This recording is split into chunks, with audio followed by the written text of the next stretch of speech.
Lucas capítulo 1, a partir do versículo 46. Então Maria disse: a minha alma engrandece ao Senhor, e o meu espírito se alegrou em Deus, meu Salvador, porque Ele atentou para a humildade da sua serva, pois desde agora todas as gerações me considerarão bem-aventurado, porque o poderoso me fez grandes coisas, santo é o seu nome. A sua misericórdia vai de geração em geração sobre os que o temem. Agiu com seu braço valorosamente, dispersou os que no coração alimentavam pensamentos soberbos, derrubou dos seus tronos os poderosos, exaltou os humildes, encheu de bens os famintos e despediu vazios os ricos. Amparou Israel, seu servo, a fim de lembrar-se da sua misericórdia, a favor de Abraão e de sua descendência para sempre, como havia prometido aos nossos pais. Maria permaneceu cerca de 3 meses com Isabel e voltou para casa. Vamos orar mais uma vez. Senhor, nós te damos graças pela tua palavra e pedimos que, assim como tivemos a graça de ouvir a tua palavra sendo lida, que o Senhor também nos conceda a graça de a compreendermos quando ela for disposta ao nosso coração. Ó Deus, que ela seja pregada com fidelidade, que ela seja pregada, ó Deus, com o poder do teu Santo Espírito para transformar vidas, converter corações e nos alegrarmos, ó Deus, na tua palavra. Obrigado por tudo isso, em nome de Jesus. Amém. Amados irmãos, o brasileiro é um povo festivo por natureza. O brasileiro arruma quase qualquer desculpa para fazer festa, para se reunir com a família, fazer aquele churrasco de fim de semana e festejar motivos do dia a dia, coisas do nosso cotidiano. A vitória do time do coração, ou a eleição de algum político estimado, ou qualquer outro motivo se torna motivo de festa. Aniversário de casamento, entre outras coisas. Há poucos dias atrás nós estávamos vendo grande parte da população do nosso país se reunir em festa, ainda que fosse uma festa pecaminosa e vai contra os princípios da palavra de Deus, mas eles estão festejando. E essa festividade do povo brasileiro nem sempre se manifesta para aquilo que é bom, para aquilo que é correto, e o carnaval que nós vimos poucas semanas atrás é uma prova disso. Muitas vezes nós festejamos coisas erradas e muitas vezes quando celebramos, festejamos coisas certas, fazemos pelos motivos errados. Esse texto da palavra de Deus nos mostra que nós devemos festejar, mas festejar não coisas banais, não coisas sem valor, mas festejar aquilo que realmente tem valor na nossa vida, a ação de Deus, os grandes feitos de Deus na história do seu povo. Nós nem sempre fazemos isso. Precisamos olhar para o que Deus revelou nas Escrituras, aquilo que Deus fez no passado, aquilo que Deus faz no presente e aquilo que Deus fará no futuro. E nós celebrarmos, nos alegrarmos, termos grande prazer em ver aquilo que Deus está fazendo na nossa vida, na vida do seu povo e ao redor do mundo. Devemos celebrar os grandes feitos do Senhor. Quando nós olhamos para esse texto da palavra de Deus, o famoso cântico de Maria, que é conhecido, grandemente conhecido como Magnificat, a primeira palavra em latim que inicia essa oração de Maria, grandemente conhecida em todo o mundo. Aqui Maria está celebrando o que Deus havia feito em favor do seu povo.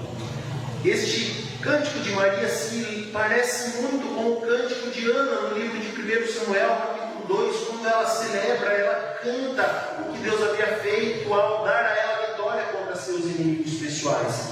Aqui, embora este cântico de Maria não seja uma cópia exata do cântico de Ana no livro de 1 Samuel, mas é uma oração muito semelhante, em que Maria não apenas celebra a vitória de Deus contra seus inimigos pessoais, mas celebra a vitória de Deus contra os inimigos do seu povo.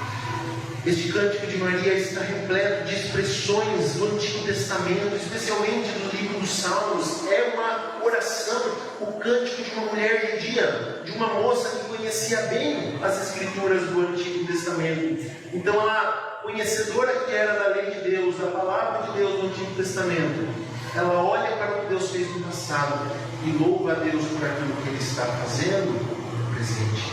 Por isso, amado irmão, amada irmã, o tema da nossa meditação dessa noite é: celebre os grandes feitos do Senhor. Este texto nos dá pelo menos 3 motivos pelos quais nós devemos celebrar os grandes feitos do Senhor no decorrer da história. E o primeiro desses motivos é porque o Senhor atenta para os humildes. Veja como começa o versículo 46. Então Maria disse: a minha alma engrandece ao Senhor, e o meu espírito se alegrou em Deus, meu Salvador.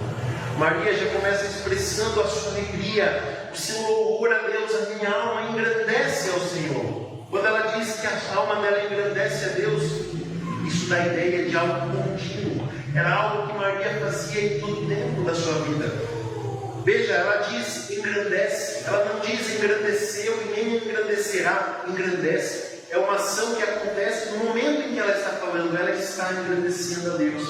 A engrandecer a Deus era algo contínuo na vida de Maria, em todo momento ela fazia isso. Mas a sequência diz: e o meu espírito se alegrou em Deus, meu Salvador. Da ideia de uma coisa que foi feita no passado. Maria, o texto não diz que Maria se alegra em Deus, diz que ela se alegrou em Deus. Isso significa que Maria se alegrou em Deus no passado e não se alegra mais no presente? De modo algum, meus irmãos. Quando ela diz a minha alma se alegrou, no texto grego isso dá a ideia de uma ação feita de uma vez por todas. É uma ação definitiva. Maria se alegra em Deus definitivamente. Ela tomou essa decisão definitiva de uma vez por todas de se alegrar em Deus. E isso serve como base da sua vida de agradecimento ao Senhor. Nós não podemos viver uma vida agradecendo a Deus, exaltando a Deus, se Ele não for a nossa maior alegria, se nós não nos alegrarmos definitivamente nele. Irmãos, nós devemos alegrar, agradecer a Deus em todo momento da nossa vida, não só nos momentos que são bons e agradáveis, mas até mesmo nos momentos que são tristes, nos momentos que trazem sofrimento e aflição. Deus deve ser agradecido em todo momento. Mas a palavra de Deus continua: porque Ele atentou para a humildade da sua serva. O motivo da alegria de Maria é porque Deus havia atentado para a humildade da sua serva. Deus havia olhado para Maria com atenção. Ele contemplou Maria, ou seja, do alto dos céus, Deus olhou para Maria com atenção e abençoou a sua serva. E humildade aqui não é uma humildade moral, como é aquilo que é contrário ao orgulho, como pessoas humildes de coração, não é isso. A humildade aqui dá a ideia de uma condição social baixa. Maria era de baixa condição social, era quase que uma invisível social. Ela não tinha o prestígio que tinha a sua prima Isabel por ser a esposa de um sacerdote. Maria não era assim. Ela era apenas uma jovem, esposa de um simples carpinteiro, e não havia nada de especial nela. Apesar disso, Deus olhou para a humildade de Maria e ainda assim fez grandes coisas por meio dela. Pois, desde agora, diz ela, todas as gerações me considerarão bem-aventurada. Veja, 2000 anos se passaram desde que esses acontecimentos se sucederam, e ainda assim, século após século, milênio após milênio, geração após geração, nós nos recordamos, contamos e recontamos o que Deus fez por intermédio de Maria. Todos os anos, todas as semanas, a história dela é recontada ao redor do mundo, porque Deus fez grandes coisas por meio dela. Mas veja que Deus fez grandes coisas por ela, e ela seria lembrada em todo o mundo, não porque ela fosse especial nesse sentido, não porque ela tivesse uma fé tão grande que merecesse o agir de Deus na sua vida, não porque ela fosse impecável, não porque ela tivesse um nascimento sem pecado, nada disso. Por que as nações olhariam para ela como bem-aventurada e contariam sua história de geração em geração? O motivo está no versículo 49. Porque o poderoso me fez grandes coisas, santo é o seu nome. O motivo por que Maria seria lembrada não é porque ela era poderosa, mas porque o poderoso fez grandes coisas por meio dela. Não porque ela fez grandes coisas, mas porque Deus fez grandes coisas por meio dela. Veja, Maria, ela é um modelo de obediência, um modelo de fé, de submissão a Deus, mas de forma alguma ela deve ser louvada, adorada, colocada no lugar de Deus, receber nossas orações, ser objeto da nossa devoção de forma alguma. Maria reconhece que ela própria precisava de um Salvador. No final do versículo 47, ela chama Deus de meu Salvador. Quem é que precisa de Salvador? Os que não têm pecado? De forma alguma. Somente precisam de Salvador aqueles que possuem pecado. Maria, ela era como nós nesse sentido, mas apesar disso, Deus fez muitas coisas por meio dela. E ela disse: santo é o seu nome. A santidade de Deus não é apenas aquilo que nós referimos a Deus como Ele sendo contrário ao pecado, separado do pecado. Envolve isso, mas não é somente isso. Quando nós dizemos que Deus é santo, nós estamos dizendo que Ele é separado de toda a criação, de tudo que existe no mundo. Deus não está sujeito às normas, às leis naturais deste universo que Ele criou. Deus não está sujeito ao tempo, ao espaço. Deus não está sujeito a leis humanas. Ele está separado, além de todas essas coisas. Nesse sentido, Deus é santo. Ele não precisa usar os grandes. Deus não precisa usar os poderosos.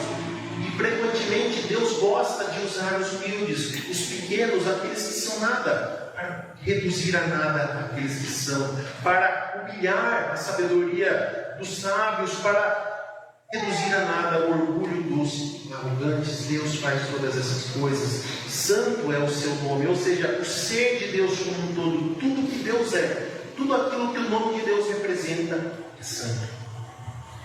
E ele conclui o versículo 50 dizendo: a sua misericórdia vai de geração em geração sobre os que temem. Deus é um Deus de misericórdia, um Deus que olha para os pecadores humildes, de baixa condição, e se compadece deles. Deus olha do alto dos céus e olha para os filhos dos homens, que somos nós, e o olhar dele é um olhar de compaixão, um olhar de misericórdia. Ele está disposto a nos guardar, a nos salvar de geração em geração. Não todos os homens em geral, mas aqueles que o temem, Deus os ama e está disposto a salvar a cada um deles por meio do sangue de seu Filho, Jesus Cristo. Isso nos lembra uma história de uma fábula, talvez você conheça, chamada fábula do carvalho e do caniço. Diz essa fábula que havia num grande vale, um grande carvalho, forte, robusto, que já havia passado por várias tempestades.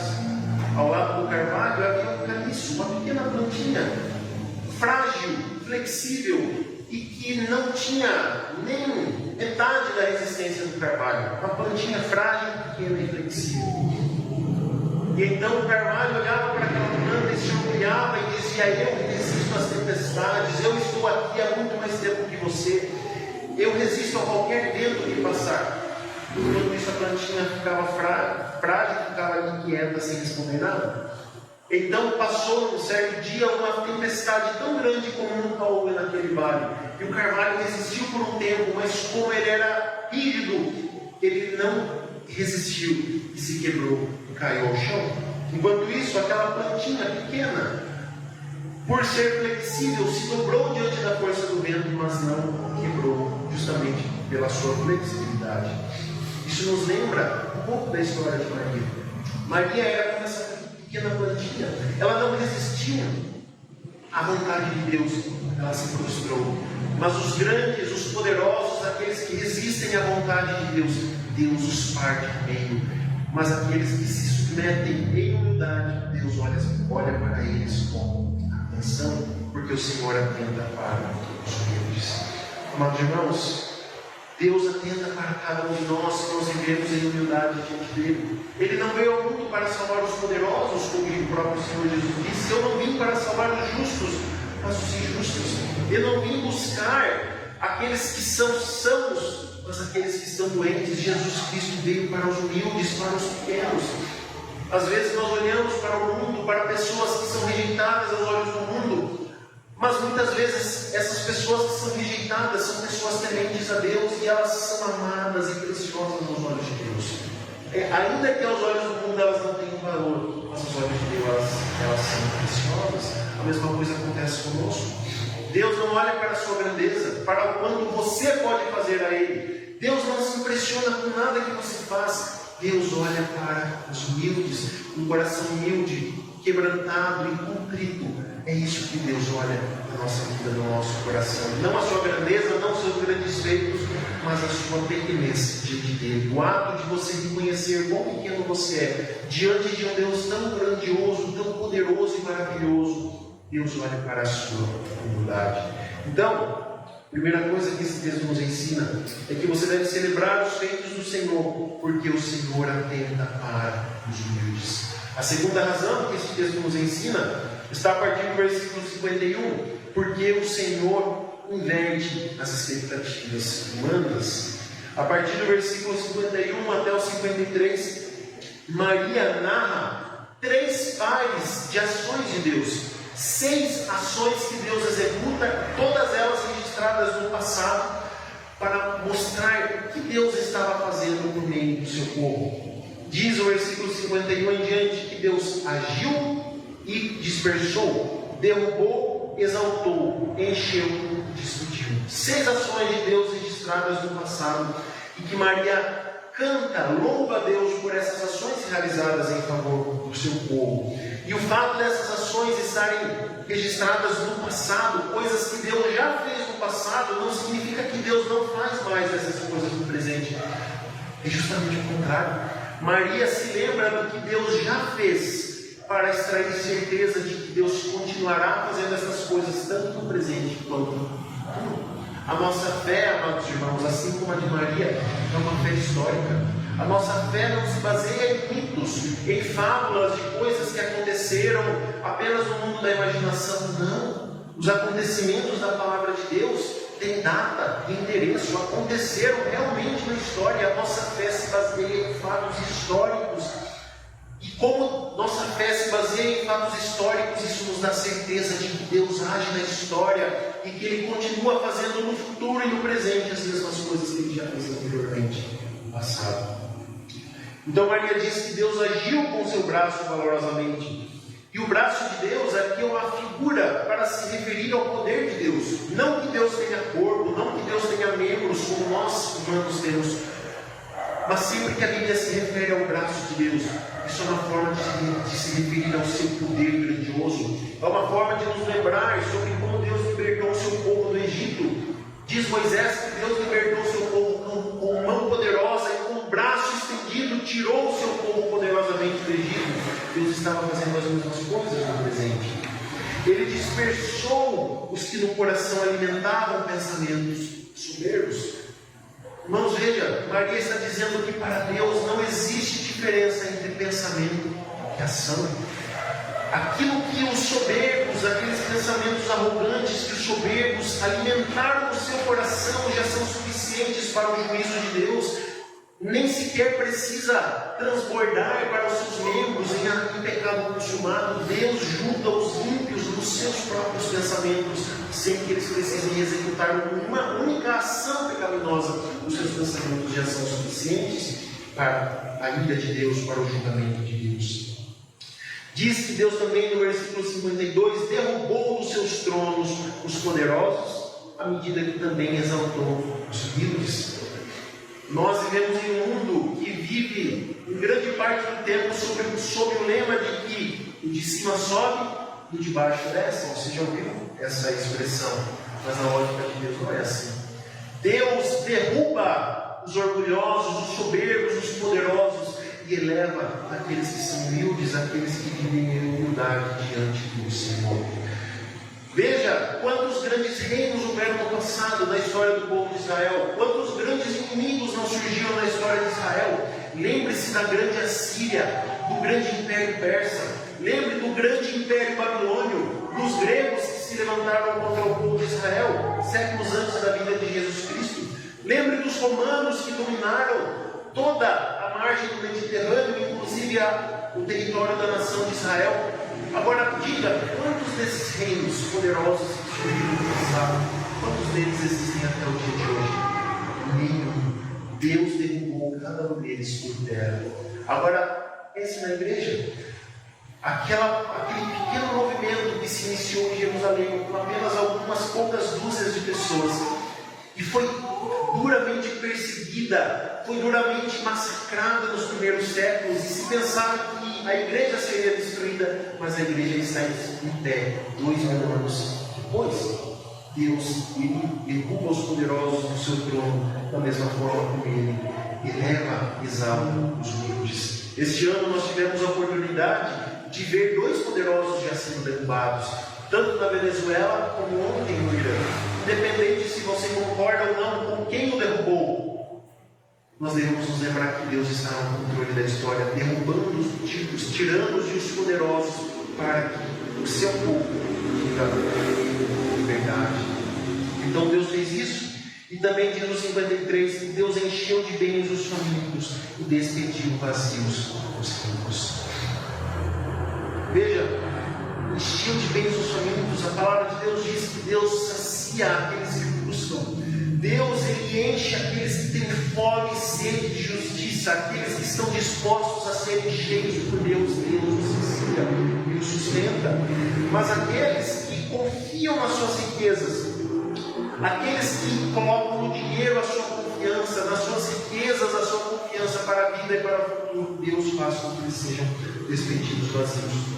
Não significa que a riqueza seja pecado, de forma alguma. Não é pecado. O pecado é quando nós colocamos a confiança que deveria ser posta em Deus nas riquezas. Como se o dinheiro e não Deus garantisse a minha saúde. Como se o dinheiro e não Deus garantisse a minha felicidade. Como se o dinheiro e não Deus garantisse o meu bem-estar da minha vida e da minha família. Nós exaltamos o dinheiro, as riquezas como Deus, como uma divindade na nossa vida que pode dar coisas que somente o verdadeiro Deus pode dar. Deus encheu de bens os famintos e despediu. É quase como se ele dissesse que Deus expulsou, Deus despachou vazios sem nada aqueles que colocavam os bens às suas riquezas. Então veja que em tudo isso Deus está invertendo as expectativas humanas. Nós esperamos que o rico fique mais rico e o pobre fique mais pobre. Nós esperamos que os orgulhosos, os poderosos ganhem cada vez mais poder, e aqueles que são pequenos se tornem cada vez menos, tenham cada vez menos poder, menos visibilidade, e assim por diante. Mas Deus inverte as expectativas dos homens e faz com que aquilo que menos se espera aconteça, e aquilo que nós esperávamos que acontecesse aí por terra. Deus faz todas essas coisas. Imagine o Senhor Jesus Cristo. Quem esperava que Deus enviaria o seu filho ao mundo, filho de uma jovem nascendo numa manjedoura, Deus encarnado vindo ao mundo para dar salvação à humanidade, assumindo a forma humana? Quem imaginaria essas coisas? Deus não fez aquilo que o povo esperava, trazendo um rei que reinaria sobre o território de Israel. Mas ele disse, desde isso, Deus enviou o seu filho para dar salvação à humanidade, para ser não apenas o rei de Israel, mas o rei de toda a terra, o redentor de todos aqueles que nele creem. Não importa a região, não importa a época, Jesus Cristo veio para ser o rei universal da humanidade. Veja, pense na chuva que cai do céu sobre as montanhas. O primeiro lugar que a chuva toca quando ela cai do céu são os altos e orgulhosos picos dos montes. E os vales baixos e humildes são o último lugar onde a chuva alcança. Mas apesar disso, a chuva não fica acumulada nos topos dos montes. Ela escorre e cai sobre os vales, onde ela forma rios, onde ela forma mananciais, onde ela forma lagos e lençóis freáticos. Isso nos lembra a forma como Deus age na humanidade. A bênção de Deus não fica sobre aqueles que são orgulhosos no seu coração, aqueles que confiam no seu próprio poder, aqueles que são altos e arrogantes. A bênção de Deus está sobre aqueles que vivem em humildade diante dele. Para esses sim a bênção de Deus fica acumulada e produz muito fruto. Então, querido irmão, querida irmã, não coloque nessas coisas a sua confiança, não confie no poder dos poderosos, não se fique indignado com aqueles que se exaltam apesar da sua injustiça, não queira imitá-los nas suas obras, pelo contrário. Lembre-se de Deus, lembre que a lógica do reino de Deus é diferente da lógica do reino dos homens. Deus, ele olha para os humildes, Deus valoriza a sinceridade, a humildade de coração, a fé sincera é sobre essas coisas que Deus derrama a sua atenção, é dessas coisas que Deus se agrada. Mas aqueles que vivem como se Deus não existisse, ou que vivem como se fossem os deuses da sua própria vida, Deus não atenta para essas pessoas e se alegra com elas. Por isso, viva diante de Deus da maneira como Ele deseja que você viva. Não se curve diante das pressões do nosso mundo, das pressões da sociedade que querem que nós nos amoldemos ao jeito deles. Pelo contrário, faça com que a sua vida seja moldada pelo padrão de Deus, pelo caráter de Deus, ainda que para o mundo isso seja antiquado, mas para nós sabemos que isso é viver no centro da vontade de Deus. Então celebre os grandes feitos do Senhor. Primeiro, porque o Senhor atenta para os humildes. Segundo, porque o Senhor inverte as expectativas humanas. E terceiro, em último lugar, porque o Senhor é fiel às suas promessas. Diz o versículo 54: amparou Israel, seu servo, a fim de lembrar-se da sua misericórdia a favor de Abraão e de sua descendência para sempre. Deus amparou Israel, e mais uma vez essa ação é retratada como algo que aconteceu definitivamente. De uma vez por todas, Deus amparou o seu povo e não precisa mais resgatar o seu povo novamente, porque o que Ele fez, o ato de Deus amparar o seu povo foi de uma vez por todas. Jesus Cristo não precisa ser sacrificado de novo. Ele não precisa se encarnar várias vezes para sofrer na cruz diversas outras vezes para então nos dar salvação. Não.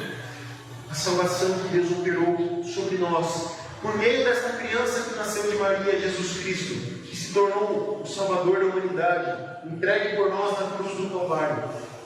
Amado irmão, amada irmã, Ele morreu de uma vez por todas para nos dar salvação definitiva de uma vez por todas. E o ato de Deus amparar o seu povo por meio de Jesus Cristo, veja, não foi uma ação que Deus tomou de última hora, não foi uma forma que Deus achou de improviso para resolver o problema do pecado, não foi isso que aconteceu. Deus amparou o seu povo por meio de Jesus Cristo, mas isso era um cumprimento de promessas que haviam sido feitas milhares de anos antes. Não apenas desde Abraão, mas desde antes, desde o Éden, Gênesis capítulo 3, versículo 15, em que Deus promete um descendente que nasceria da descendência da mulher para pisar na cabeça da serpente e trazer salvação à humanidade. Essa salvação de Jesus Cristo que Ele trouxe foi para lembrar-se da sua misericórdia a favor de Abraão e de sua descendência para sempre. Lembre-se do que Deus prometeu a Abraão, que em Abraão e na sua descendência, que é Jesus Cristo, seriam benditas todas as famílias da terra. E quando Cristo veio ao mundo, Ele veio em cumprimento dessa promessa para dar redenção e salvação a todo aquele que Ele crê, para sempre, como havia prometido aos nossos pais. Deus foi fiel à sua promessa. Deus cumpriu cabalmente cada detalhe daquilo que Ele havia prometido. Deus não deixou cair por terra nenhuma única cláusula das suas promessas. Pelo contrário, Ele fez com que tudo acontecesse exatamente como Ele havia dito por meio dos seus profetas, como Ele havia prometido ao seu povo milhares de anos antes. Você pode confiar nas promessas de Deus. Ele é fiel às suas promessas. Deus não é, como alguns dizem, fiel a nós. Pelo contrário, Deus não precisa ser fiel a nós. Ele é fiel a Ele mesmo. Ele é fiel às promessas que Ele fez a nós, as promessas que Ele se comprometeu a cumprir para conosco. Ele é fiel para consigo mesmo. Então você pode confiar nas promessas de Deus. Quantas e quão maravilhosas promessas Deus fez em sua palavra. Ele fez a promessa de nos ajudar a lutar contra o pecado. Ele fez a promessa de nos dar vida eterna. Ele fez a promessa de estar conosco todos os dias até o fim dos séculos. Quantas maravilhosas promessas Ele nos fez. Você pode pedir a Deus que Ele cumpra as promessas dEle na sua vida, que Ele esteja com você na adversidade, que Ele o auxilie na tribulação, que Ele ajude você a tomar alguma decisão, que Ele te ajude na luta contra o pecado. Você pode pedir a Deus e crer que Ele o fará, porque Ele é fiel à sua promessa. É claro que isso não significa que a promessa vai acontecer instantaneamente na sua vida, não é assim.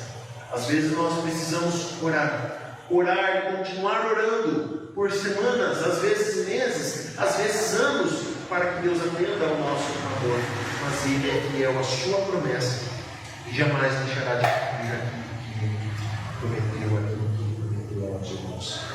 Imagine um avô, um homem que, vendo o nascimento do seu neto, ele preenche um cheque com um grande valor para dar de presente ao seu neto, para que quando o seu neto faça 18 anos, ele tenha um grande fundo, seja para investir em uma casa ou auxiliar na sua faculdade, o que quer que seja, e o avô preenche esse grande cheque e deixa o cheque guardado para quando o seu neto fizer 18 anos. Então começam a passar os anos, passam-se 5, 10, 15 anos, e os filhos deste homem começam a duvidar desse cheque feito por seu pai. Será que esse cheque existe mesmo?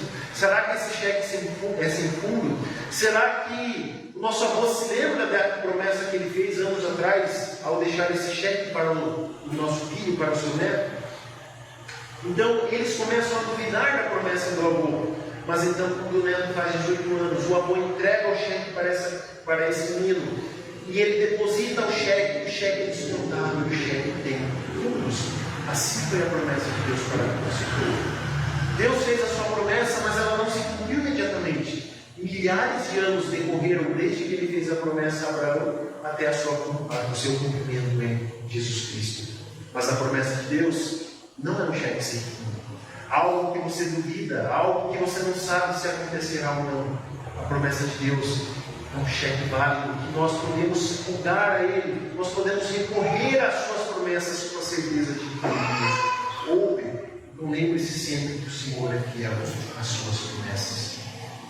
Concluindo, amado irmão, quando nós olhamos para este salmo, ou melhor, para este cântico, nós vemos como Maria relata os atos de Deus ao longo da história. Nós nos animamos, nós ficamos alegres e nós temos como que a nossa apatia transformada.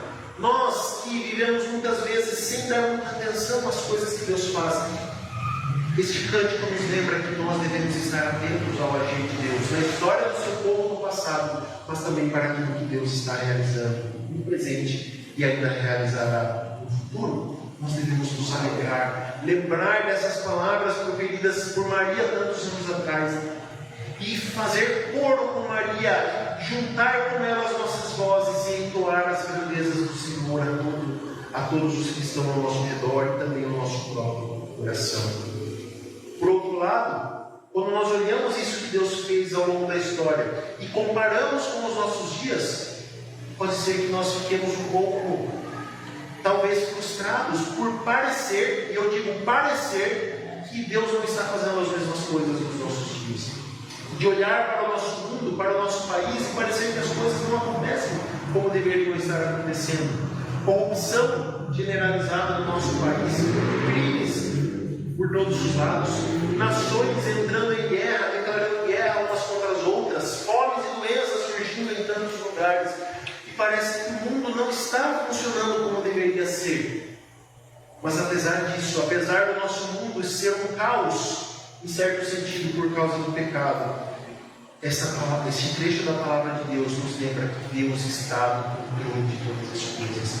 Ainda que eu e você não entendamos como, o modo como Deus tem agido, ainda como nós não compreendamos como Ele tem direcionado a nossa vida, porque isso são assuntos espirituais que não convém ao homem, que não é lícito ao homem perscrutar, conhecer os desígnios profundos de Deus. Não, nós não conseguimos penetrar os arcanos de Deus para saber o motivo pelo qual Ele faz determinadas coisas. Mas apesar disso, você pode ter a certeza que Deus está agindo. E não apenas Deus está agindo no mundo, como Ele está conduzindo tudo para a sua glória, até que chegue aquele grande e glorioso dia em que Cristo será plenamente manifestado a todas as nações. E então, o maior dos feitos de Deus, restaurar e redimir o seu povo de uma vez por todas, estará concluído. E nós viveremos para sempre em alegria diante de Deus. Não haverá mais morte, não haverá mais lágrima, não haverá mais tristeza, nem luto, nem pranto, como diz o apóstolo João em Apocalipse, porque todas essas coisas passarão de uma vez por todas. Nós, se estivermos em Cristo, viveremos eternamente em alegria diante dele, e essa é essa é a nossa esperança conosco no presente. Enquanto isso, enquanto este grande dia não chega, lembre-se dos grandes feitos de Deus no presente, em como Ele resgatou o seu povo, em como Ele enviou o seu Filho Jesus Cristo para nos redimir, para nos salvar, em como Deus executou o maior dos mistérios, o Deus infinito, habitando dentro de um corpo finito de Maria, a divindade habitando dentro da humanidade, sendo verdadeiro Deus e verdadeiro homem para dar salvação à humanidade. Quando você pensa em todas essas coisas, você não pode fazer outra coisa a não ser celebrar os grandes feitos do Senhor. Concluindo, amados irmãos, celebre os grandes feitos do Senhor.